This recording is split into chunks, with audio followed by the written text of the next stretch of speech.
जय श्री राधे कृष्णा। आप सभी को मेरा नमन प्रणाम। भगवान जाम्बू जी द्वारा बताई गई शब्दवाणी में आज हम शब्द नंबर 57 को जानेंगे। अति बलदानो सब सनानो।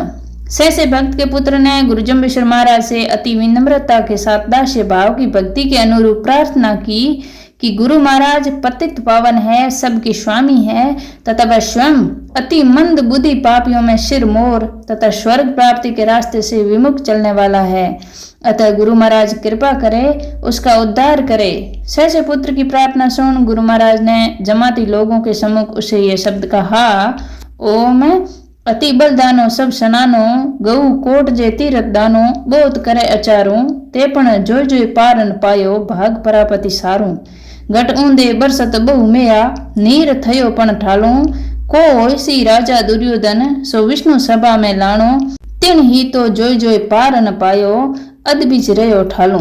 यानी ये भक्त जनों जिन्होंने अपनी सामर्थ्य से भी अधिक बलिदान दिया, सब तीर्थों में जाकर स्नान किया, करोड़ों गायों का तीर्थ स्थलों पर दान दिया तथा और भी अनेक प्रकार के क्रियाक्रम एवं धार्मिक आचरण किए, परंतु देखा गया है कि ऐसे लोग भी जन्म मरण के संसार चक्र से पार नहीं पहुंचे।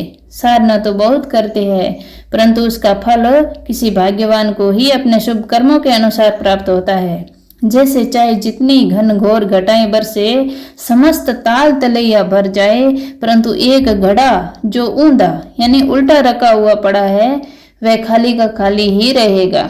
अपार जल के होते हुए भी वह घट जैसे खाली रहता है, ऐसे ही परमात्मा की अपार कृपा के बावजूद भी कुछ लोग जो परमात्मा विमुखी होते हैं, जो अपने अहम को नहीं छोड़ पाते, वे परमात्मा को नहीं प्राप्त कर सकते।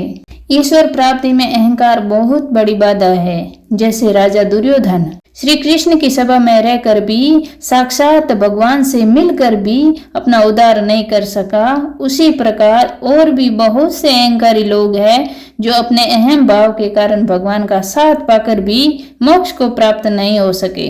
दुर्योधन कृष्ण की महिमा को जानकर भी, उनके साथ रहकर भी अज्ञानी का अज्ञानी ही बना रहा, कुछ भी प्राप्त नहीं कर सका। जपिया तपिया पो बिन खपिया, खप खप गया इवाणी, तेऊ पार पहुंचता नहीं, ताकि धोती रही आसमानी।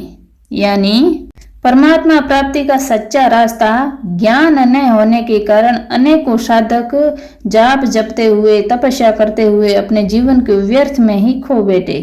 उन्हें कुछ भी प्राप्त नहीं हुआ, वे खाली के खाली ही रहे।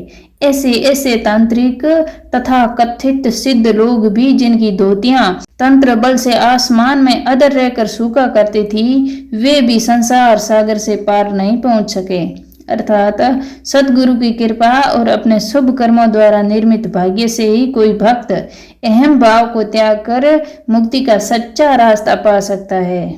बोलो गुरु जम्बेश्वर भगवान की जय।